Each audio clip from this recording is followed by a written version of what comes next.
welcome to tonight. Good to see everybody here. Okay, I call this meeting of the Magnolia Independent School District to order. Let the record show that a quorum of board members is present, that this meeting has been duly called, and that notice of this meeting has been posted in accordance with Texas Open Meeting Act, Texas Government Code Chapter 551. So if everybody please stand. Stacy is going to lead us in our invocation.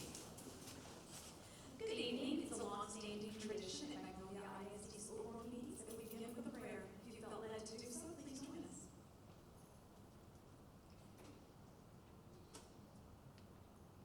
Dear Heavenly Father, thank you for this opportunity to gather in celebration. Tonight we celebrate student excellence and phenomenal teaching.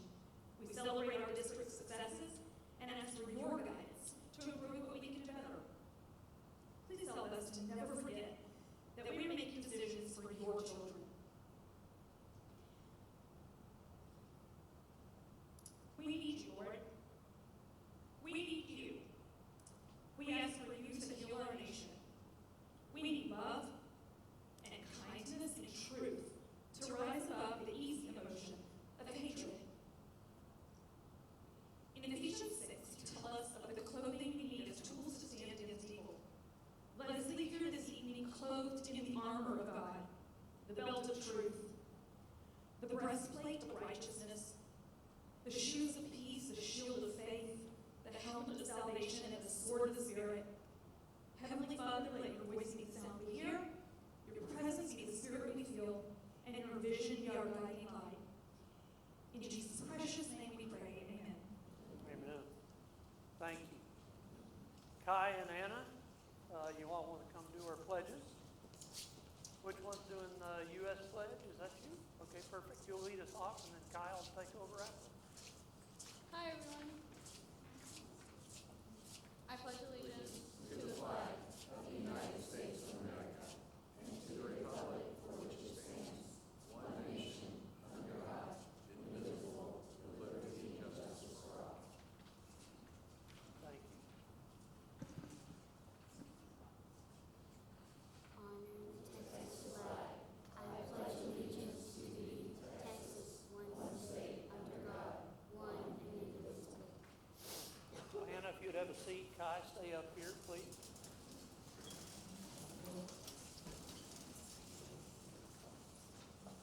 Good evening, everyone. My name is Dion Rivera, and I am the principal of Smith Elementary School, and it is my privilege to honor our Student of the Month, Kai Kovacic. I want to start off by thanking the board and Dr. Bullock for giving us this opportunity to talk about one of our best and brightest. So, Kai has been with us since he was in kindergarten, and I will tell you, knowing him all those years, he is one of those kids who really would rather shrink into the crowd. But it's kids like this who are so special because he stands by just being really one of the best people I have ever known. And even though he's only in 4th grade, I can honestly say he's one of the best kids I've ever known. I asked his teachers, and I'm sorry, I forgot to introduce them. So Kai today is joined by his parents, Austin and Brooke, by his little brother, Evan, and by his grandma, Kim, and then many administrators and teachers who are big fans of him. So here's what they had to say. Kai is a dedicated and hardworking student who always demonstrates integrity and grit. He has a passion for learning and is always striving for excellence. He has positive energy and a collaborative spirit, and all of us can always count on Kai to do the right thing. And I asked his parents if they could just summarize what makes Kai so special. They said that he has a heart that is genuine and full of compassion, and he treats people with kindness, not because he has to or that anybody's watching, but that is truly who Kai is. Whether he's offering to help without being asked, making you laugh with his sense of humor, or simply noticing when you just need a hug, Kai is always there. When I asked Kai about himself, I already thought he was awesome, and I learned even more cool things about him. So he shared that he likes to read, he likes to play video games, and he began doing gymnastics this summer. His favorite event is the rings, and he has already moved up to a more advanced class. and he is already a talented artist. So Mr. Medina, you'll see him very soon. He enjoys working with oil pastels, and you can even see his artwork featured on the website of the Artists Within School of Art in Cyprus. I tried to get him to show the school that his art on morning assembly, but he was very shy, but I have no doubt that we'll be seeing his art sometime here at the school board meeting. He has not decided where he wants to go to college just yet, but he is interested in pursuing a career where he can combine video games and art, perhaps something in graphic design or digital art. So you have some time to think about that, but I think the University of Texas has a really good graphic art program. Like I said, he is just such an incredible young man, and I just don't have enough time to just illustrate how awesome he is, but I will tell you he's one of my favorite kids. I can't believe he's already a fourth grader. We're truly going to miss him. So thank you all for letting us present Kai Kovacic, our Smith Student of the Month.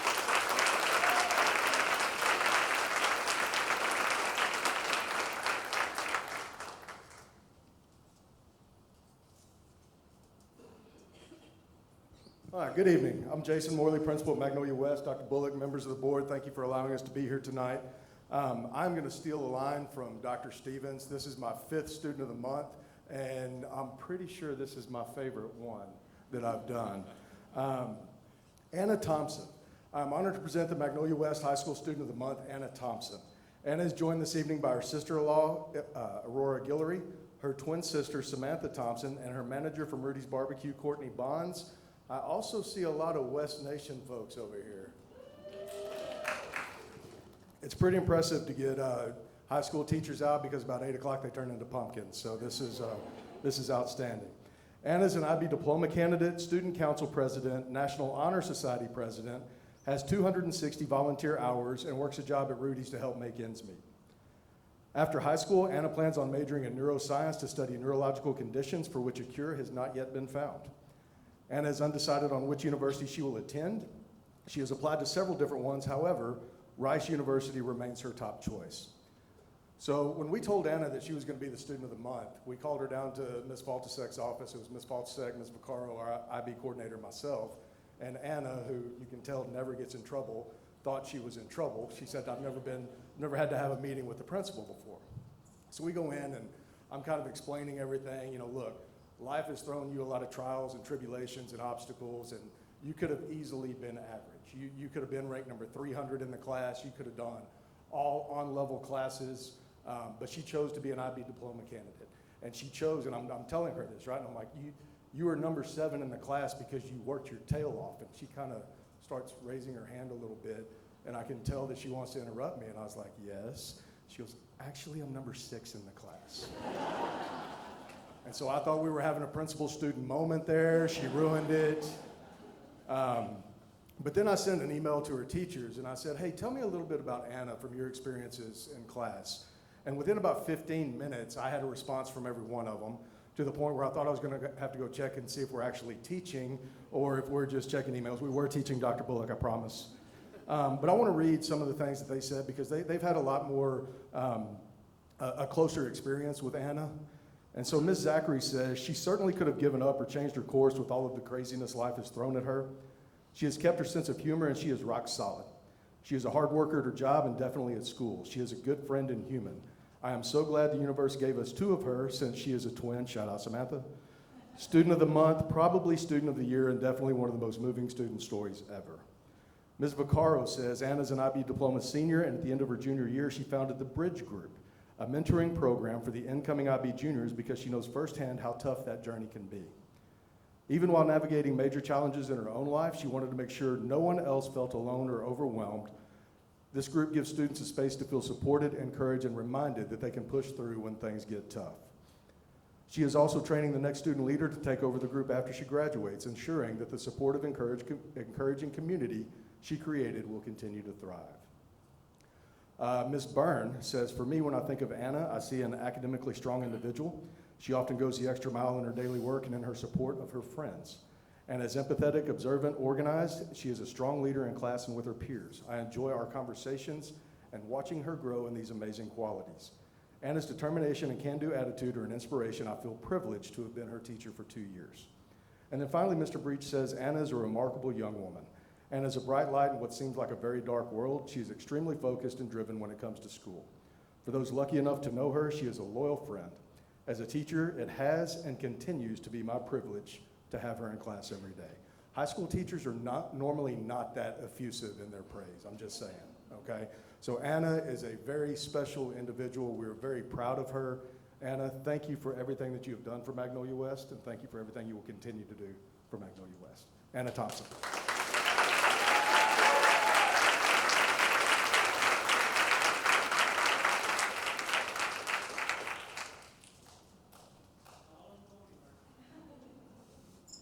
So, wow, congratulations. Congratulations. We have a senior at Mag West and we have a senior at Smith Elementary. How much better does it get than this? You know, this is our favorite time of the evening to recognize you guys. And you have to know that we do one student per campus per year. So you represent your respective campuses for the year, which is awesome.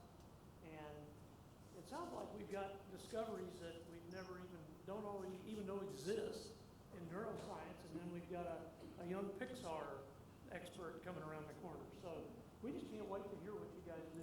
So you have to, like I told you earlier, since we're doing this, you're obligated now to tell us what you do next. So keep it posted. Let's give them a hand.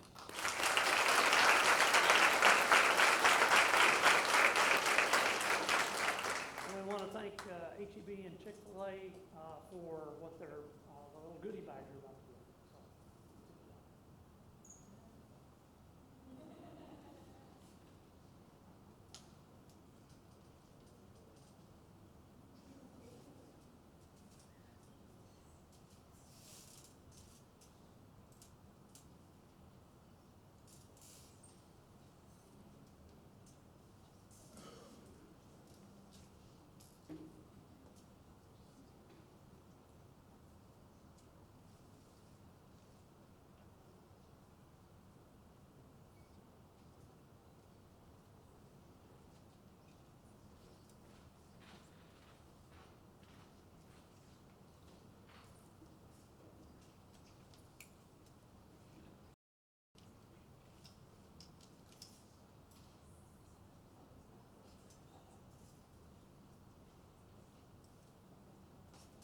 All right, one more round for these stars.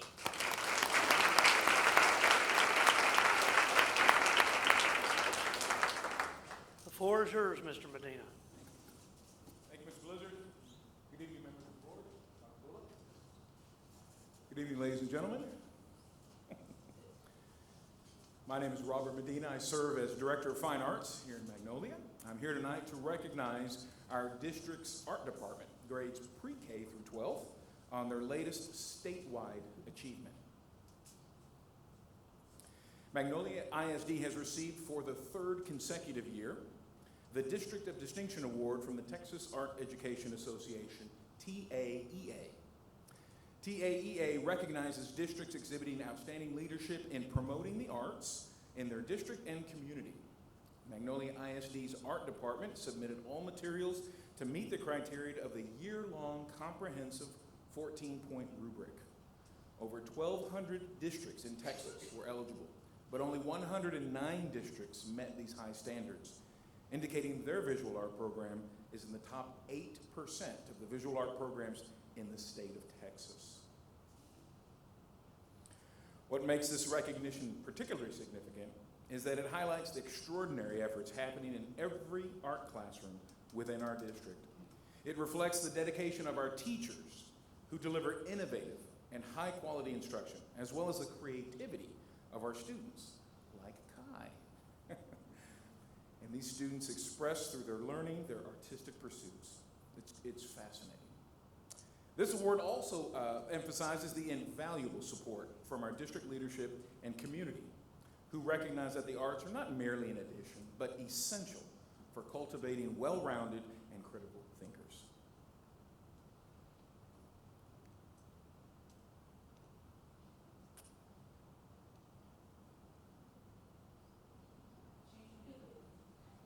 There they are. Our 24 phenomenal faculty members that teach grades pre-K through 12 We're truly honored to receive this recognition for the third year in a row, and will continue to foster opportunities for our students' creativity, voice, and vision to flourish. In addition, the accolades continue for our art department, as I received an email today from TAEA stating 5 artworks from our district were selected to be part of the TexEdCon Tassatasby Conference Exhibition, showcasing works from around the state of Texas. 5 of our kiddos had their work displayed this past week. So thank you all for your unwavering support of the arts here in Magnolia ISD.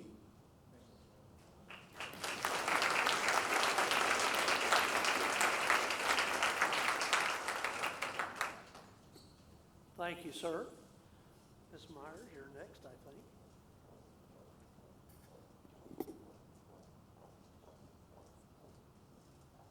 Good evening, Board. Dr. Bullock. I would like to invite the Magnolia Education Foundation President, Becca Henry, to the podium, along with Mr. and Mrs. McBride, for a special check presentation from the foundation.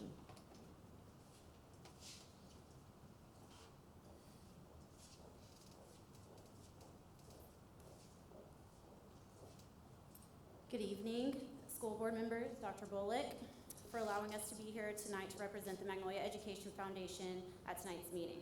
My name is Becca Henry, and I am honored to be here tonight along with MEF board member Robbie Yateman. This evening, we have the privilege of recognizing 2 incredible community members, Mr. and Mrs. McBride. They are the proud owners of Aloha Beauty Lounge and American Communication Construction in Tomball.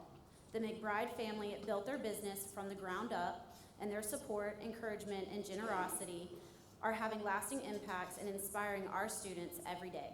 They are truly dedicated to their community and to inspiring students to dream big dreams and work hard.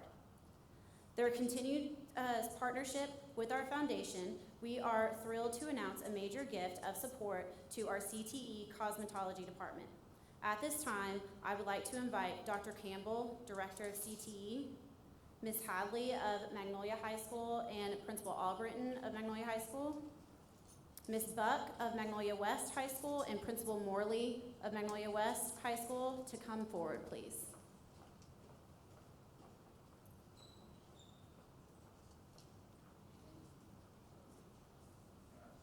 Yes, and our cosmetology students, please.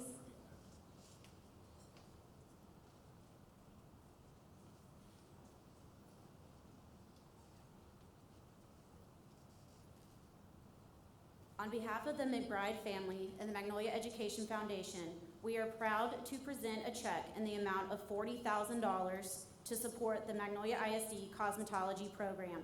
This generous funding will provide full cosmetology kits for students enrolled at both of our high schools, ensuring they have the tools they need to thrive in their education and future careers. We are so grateful to the McBride family for their investment in our students' futures. Thank you for allowing us the opportunity to celebrate them tonight and these amazing cosmetology department students.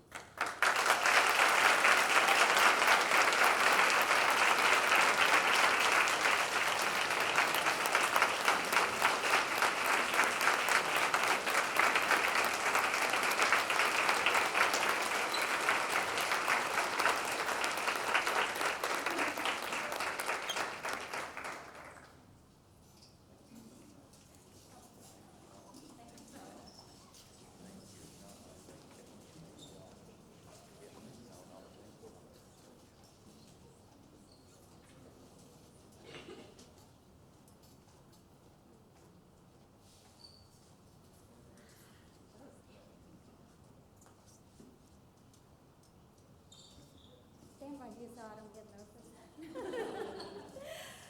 Good evening, everyone. Today is such an honor for me to stand here and represent this check for Magnolia Education Foundation.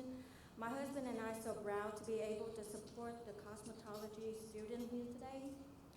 Beauty having always my passion. It's truly changing my life. And I believe it can open the door and create the opportunities for so many others. I am so grateful to America for giving me the chance to follow my dream, and especially want to thank my husband for always supporting me along the way.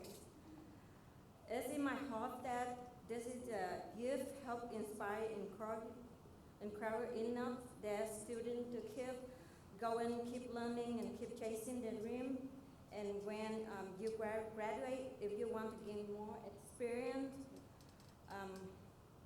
and grow even further in this beauty industry, please know that our door, Aloha Beauty Lounge, is always open. Yes. Thank you so much.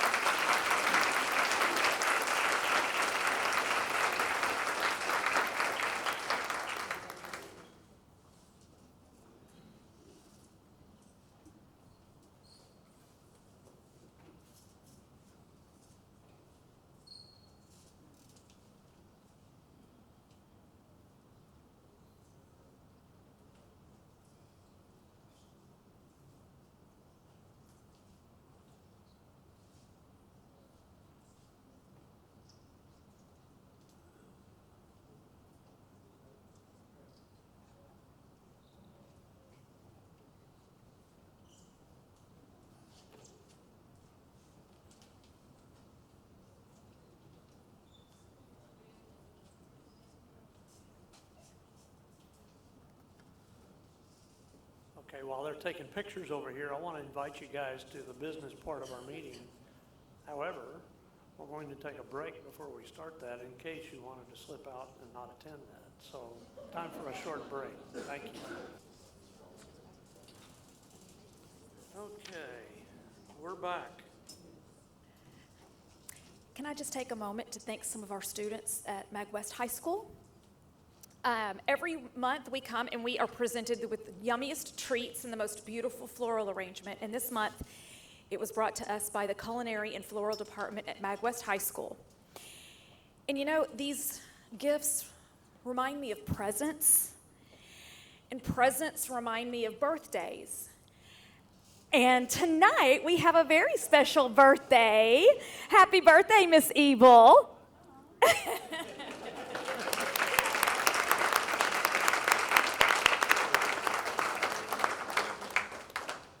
Thank you. Well done. Happy birthday. We promise not to sing, so That's right. It might go downhill quick. there will be no singing. Happy birthday, Miss Ebel, though. Yes. Okay, Ms. Hinkleman, we got anybody other than, I think I have one. Anybody else signed up to speak? Okay. Joe Miller? Did I get that right? Okay. Come on up. And while you're coming up, I'm required to read these rules. Participants must have turned in a request form 15 minutes prior to the start of this meeting. Participation is limited to 3 minutes. A timer is provided on the screen located in front of you. Once the time is up, we ask that you please return to your seat. Any complaint or charge brought against an employee by name opposition for which resolution has not been sought in accordance with policy should be pursued through the district's grievance policy. Please note that the Board of Trustees shall not deliberate, respond, or make decisions regarding any subject that is not included on the agenda that is posted. So with that, thank you. Hello, board members and parents of Magnolia ISD. My name is Joe Miller. I'm a retired disabled veteran and parent of Magnolia ISD. I ask you to listen and take this seriously. Our children's safety is at risk, and the administration is failing them. I didn't spend my career overseas dealing with bullies, only to come home and watch my kid face them in his own school. Bullying is the leading cause of school shootings and teenage suicide, yet it continues to be ignored. For 12 years, while helping raise 7 kids in the MISD, I have heard about Magnolia's zero-tolerance anti-bullying policy, but yet I have yet to see it enforced in any meaningful way. My son's very first day back from in-person learning after being homeschooled because of bullying, his freshman year, he was targeted by a group of boys he didn't even know. He reported to the bullying to the assistant principal, yet nothing was done. The situation escalated until one of the boys physically hit him in front of the teacher. The teacher reported the incident, and instead of only holding the aggressor accountable, the school suspended my son for 5 days as well. This for the simple act of pushing the boy away in self-defense. It didn't end there. My son later showed the video evidence of some bullies to another administrator, and it was ignored. No action, no protection. This is not oversight. It's a blatant disregard for students' safety and well-being. Recently, many of you in this room have seen the video fight at Mag West where the school constable stood by and did nothing. Is this the same passive-aggressive approach they're taking with bullying? Is this why the cell phones are now banned on campus so the students can't hold the school accountable for your failures? Do we really need to equip our children with body cams to ensure their safety at school? We recently retained legal counsel and brought our concerns to the school board, yet we have not heard nothing and nothing was done. Parents, we cannot remain silent. We pay high taxes to ensure our children receive a safe and supportive education, not to send them to schools where fear of walking the halls right now. MASD is punishing victims for defending themselves while bullies continue to prey on their victims and no major consequences. They know no real punishment and the victims are really protected. He was also told, my son after the incident was warned that if he defended himself again, he'll be sent to DAP for 35 days. Meanwhile, students are caught with their cell phones and vapes are sent to DAP immediately, while physically, so why can't we do the same for the bullies? So send them to DAP, get them out of the schools, and protect the kids. I'm running out of time, and there's nothing else to say. Thanks for your time.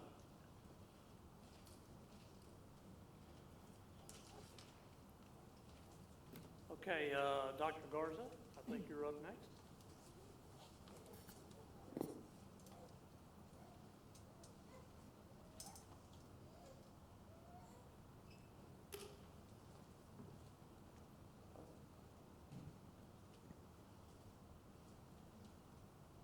Okay.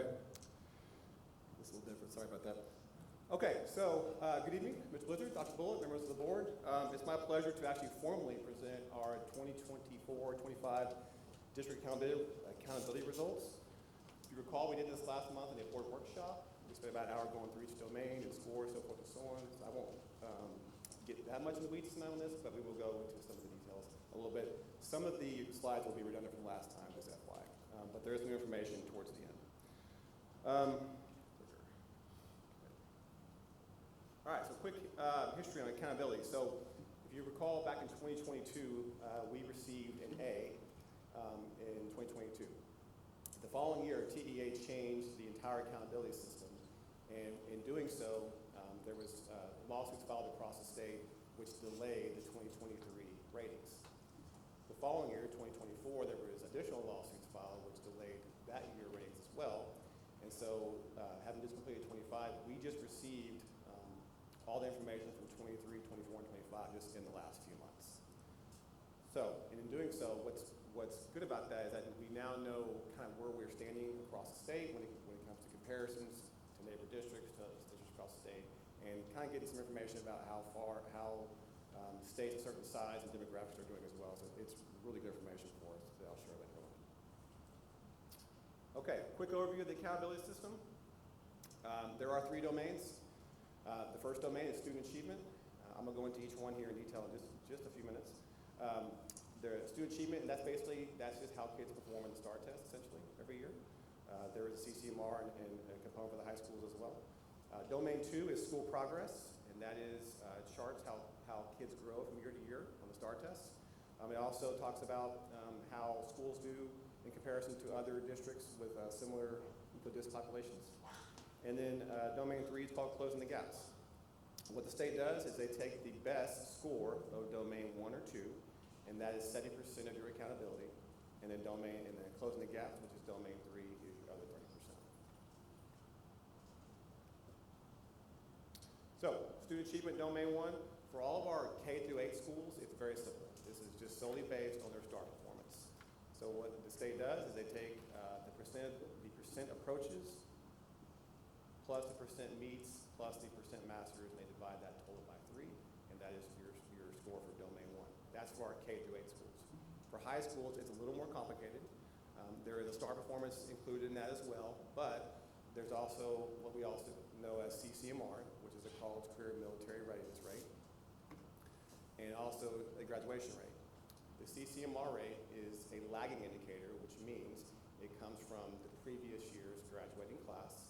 So for this past year, we are looking at the class of 2024. graduation rate, the state takes the best of your 4, 5, or 6-year graduation rate. So in this case, we're going back as far as 2022, some of the graduation rate information. So it gets, some information is definitely dated. For domain 2, which is school progress, there's 2 parts. First part is academic growth, and that's by far the more simpler of the two. And that is, how do kids progress on the STAR test in grades 3 through English 2 on math and reading tests. It's only math and reading because that's the only tests that are given year after year after year within the system. So that's academic growth. Part B is called relative performance, and that is, how are schools doing on their STAR scores in comparison to other districts or schools of similar economic disadvantaged populations.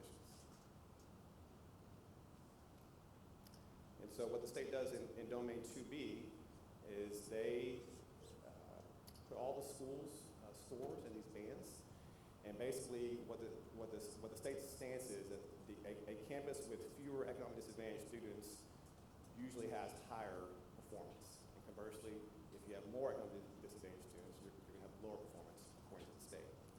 So the higher you perform on that slope, which means the higher that your grade will be.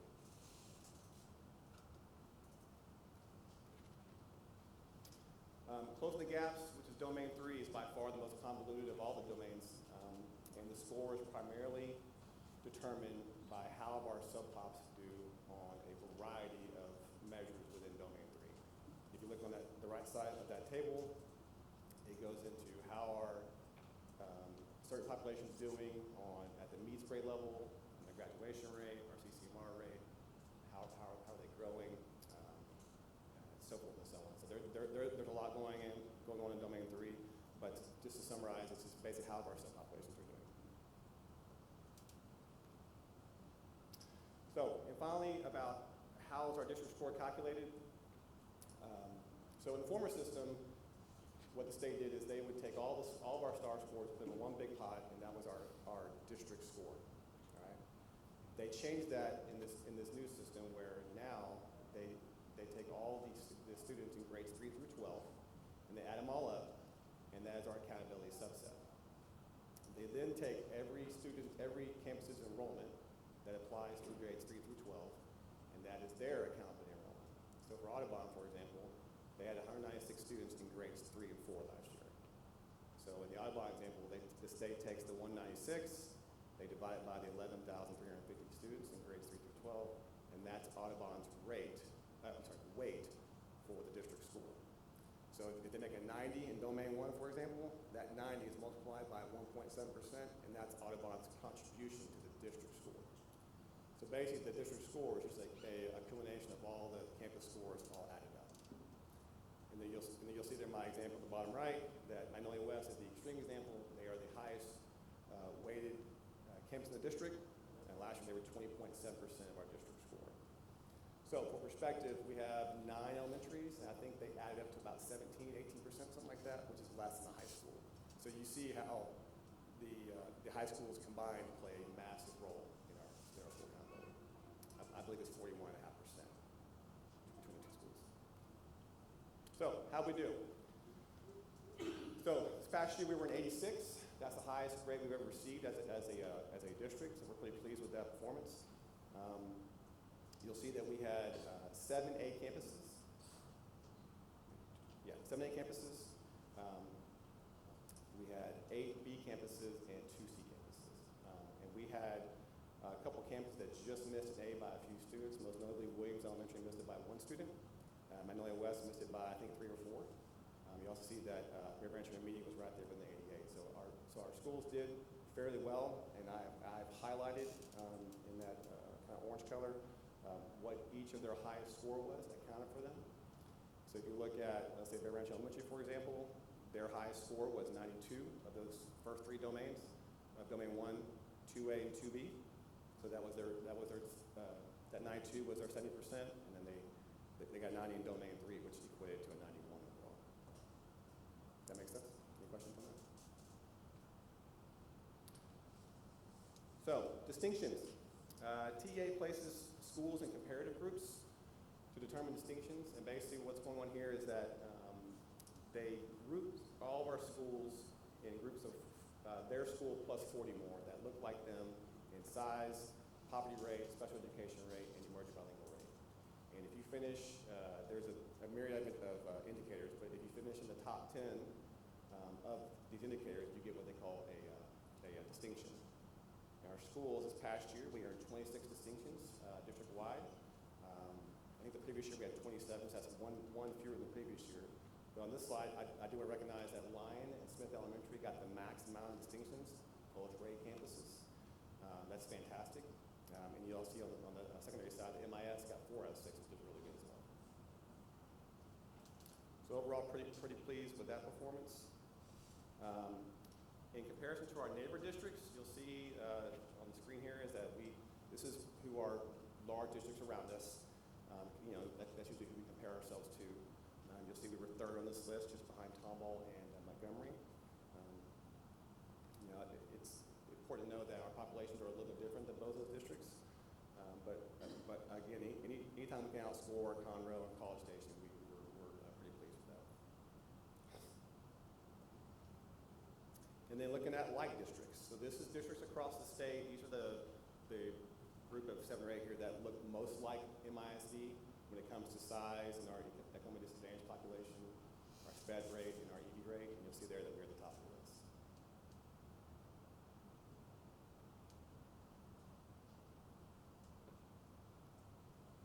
So some new information from last time. So there are just over 1,000 traditional districts in the state. I think there's about 1,250 districts in the state overall, but there's a couple hundred charter districts that we don't really look at that information because they're so small. There were 143 districts that received A's across the state, but if you look at that, 94 of that 143 were districts of 1,000 students or less.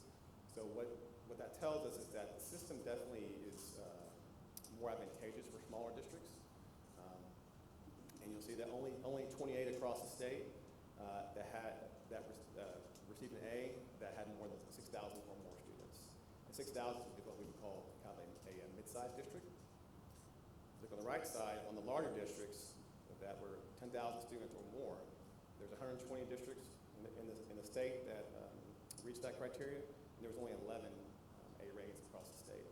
And if I showed you a list, it would be the ones that you would expect to be there. Schools, typically districts that have a very more affluent population. But there are a couple that were surprising that were there as well.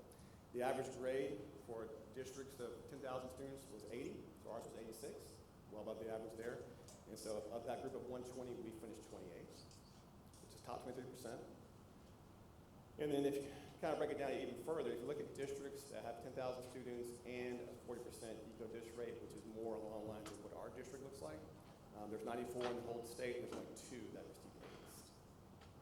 And so in that scenario, we placed 13th out of that 94, with the average grade being a 78. So it's very difficult for large districts to get an A, but it's not unattainable, but it is definitely very, very challenging. I think that's it. Any questions? I know we went through this a lot last time in detail. Do you have any questions for this round of information? No? I do want to say, our grade 86 was the highest we've ever had, and that is really a tribute to the group back here behind us. Our principals and curriculum department do a fantastic job. So kudos to them for all that they do for our kids. So Dr. Garza, I'd just like to say thank you for the presentation. And again, like you said, I appreciate the opportunity that you gave the board to kind of dig into this more in a workshop session. But this last page of the comparative data with the size and economic disadvantage level of districts, I think is pretty eye-opening.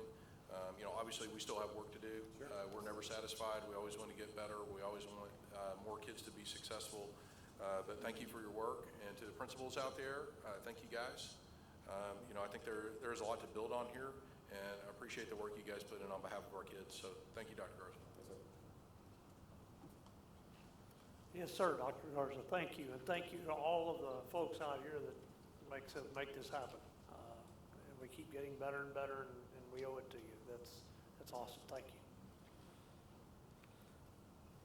Okay,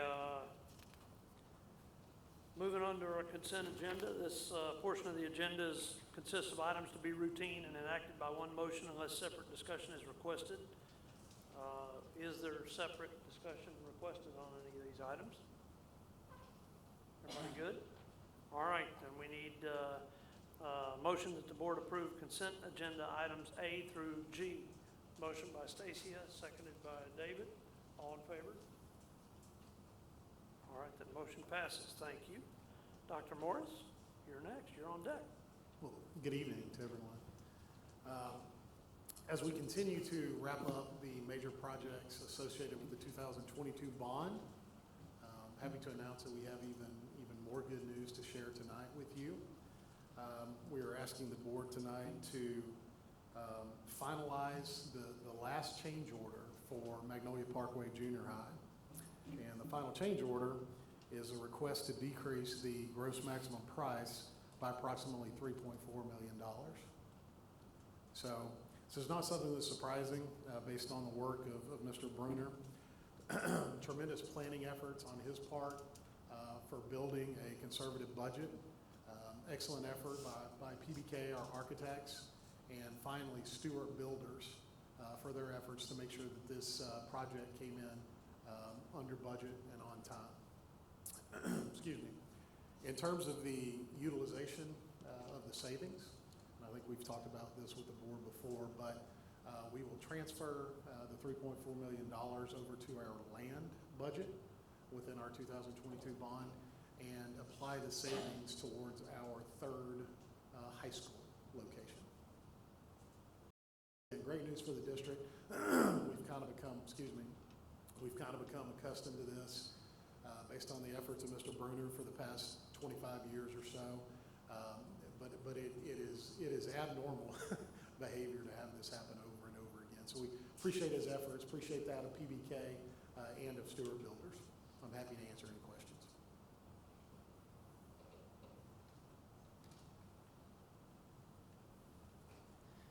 I was just going to say I've toured that campus and it's beautiful. To have $3.4 million come back to us, I know that building has everything. It's a beautiful building and beautiful place for our students. So kudos to bring some money back. Yeah. Thank you. I'd like to add also, Roy and Sergio, I see you guys here from PBK tonight. I want to recognize you publicly and say thank you for the service to the district, for the last so many years, but especially on these recent projects. I think this last round with Parkway Intermediate and Parkway Junior High that opened this fall, we were very pleased with how both buildings turned out, and appreciate the working relationship with you guys, and thank you for being here tonight. And coming in, like Dr. Morris said, under budget and on time is a good thing. So thank you, sir. Yeah. And to Stewart Builders as well, and obviously Mr. Bruner. Appreciate your leadership. I think it may be a model that they'll use in the future for other districts as well. It's extremely efficient. It's a good building. Yes, sir. Absolutely. Yeah, thank you to all of you guys that made that happen, because how often is a change order, well, I guess we're getting spoiled, but how often is a change order of $3 million come back to us? This is great. And it's reasonable as well. I mean, the project's $70 million, so you're talking less than 5%, but Sure. it's a good number to end on, for That's sure. right, for sure. Yes, sir. Okay, if there's not any other questions, comments? All right. We need a motion that the board approve a final change order to decrease the GMP for Magnolia Parkway Junior High School by $3,373,000 for a total price of construction to be $67,492,268. Motion by Dasha, seconded by Sonia. All in favor? That motion passes. Thank you, sir. Yes, sir. Please carry on. So the final item I have for consideration tonight is a preliminary end-of-year budget amendment for 3 primary funds. And I want to be clear that this is for the 24-25 fiscal year that was adopted 13 months ago. And there's so many different ways that districts sort of approach this, but some districts will include budget amendments, which is any time you're increasing or decreasing an appropriation or shifting expenditures across function. And, some districts will include that in their monthly financials. We choose to wait until the dust is sort of settled, so that we're making these adjustments that are close to what we believe the audit will reflect. So in doing so, sometimes the numbers are fairly large, but if you look at the general fund, I think, first and foremost, be reminded that, we adopted a balanced budget at the beginning of the year, 13 months ago in August. And the end product for what we are recommending tonight is also a balanced budget. A couple of the largest numbers that you will see in here in the adjustments are our teacher incentive allotment, where it was the second year for that, and there was some uncertainty in terms of what we would qualify for. But we also know that the expenditures balance with the revenue. And so we've waited till the end of the year, and that's $2 million roughly itself, a little shy than $2 million. So you'll see that balance out on the revenue and expenditure side. And there's also some money shifted across functions for payroll audit purposes, where there's a lot of moving parts at the beginning of the year. And my biggest job is to make sure we have enough money in the total budget, and then there's always some cleaning up there at the end. You'll also notice, obviously, on the revenue side, that we were very conservative with our revenue estimates. And so we're, once again, ending the year favorably without having to dip into the fund balance that we had tentatively included for our one-time $500 retention payment. And then towards the bottom of the page, you will note that we do anticipate a contribution to fund balance of approximately $2.5 million. And that is a result of the one-time land sale of the 12 acres located in the northwest portion of Magnolia West High School that was sold to TxDOT for their infrastructure needs. And as a reminder to the board, we anticipate utilizing that money to help pay for the one-time $500 retention payment that our folks saw on their paycheck yesterday, as a matter of fact. So again, good news at the end of the day, finishing the year with a balanced budget, and I think we're in a good position, especially if you recall the number of other districts that had adopted deficit budgets at the beginning of 24-25. I'll move quickly to the other two. Food service fund, basically we're adjusting the revenue to match the expenditures, taking care of some of the capital project needs of the child nutrition fund, and then basically cleaning up our debt service fund at the end of the year. The board had approved several months ago, the payoff bond defeasance of over $10 million, and this is simply reflecting that amount, which we knew we had available on the revenue side. So again, at the end of the day, top three primary funds that the board is responsible for approving. We're ending the year with a balanced budget as well. I will be happy to answer any specific questions if you have them. So, Dr. Morris, if I'm understanding this right, this is close to $37 million on the general fund, right? 3.7, the proposed amendment. Right.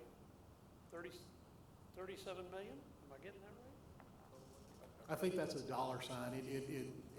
It's a little smudge, but it's no, I hope not, because that's right here basically on this page right here. I was just trying to get my head around what the. Oh, you're talking about the fund balance. Exactly. I'm sorry. I thought you were talking about the budget amendment. Yeah, no. No, the fund sir. balance. You were 100% correct. I think I need to So take my glasses 37 million. I was going to ask you how many days. Because you probably have that tattooed. Well, so. And that will narrowly exceed 90 days. I think that puts us at 92. As our budget has continued to grow and the constraints have continued to tighten, we actually recently dipped under the 90 days, which is not the end of the world. I think we landed at 87 days. So having this contribution will help us get back over 90 days. So it's a good position to be in. Yes, sir. That was the gist of my And question. sorry, I misunderstood. No, it's cool. No worries. No worries. It's all good. We do anticipate the audit in December this year as well. Okay, anybody else got any questions, comments? Okay, then we need a motion that we approve the 24-25 preliminary end-of-year budget amendments for the general fund and the child nutrition fund and the debt service fund for the fiscal year ending August 31st, 2025. Motion by Jordan, seconded by Stacia. All in favor? Okay, that motion passes. Thank you, sir. Thank you. Okay, Very good, sir. all right. Roll. All right, thank you, guys. The board will now recess to move into closed executive session for the purposes permitted by A, Texas Government Code Chapter 551.071, Team of 8 Training with Legal Counsel. And B, pursuant to Texas Government Code 551.071, Consultation with Attorney. C, pursuant to Texas Government Code 551.072, Discussion of purchase, sale, exchange, or value of real property. And finally, D, pursuant to Texas Government Code 551.074, personnel discussion. Thank you very much. Okay, we're all here. All right. We're back. We need a motion to adjourn this meeting. Motion by everyone. Seconded by everyone. All in favor? Motion, meeting adjourned. Thank you. The time is, what does that say? 10:27. 10:28.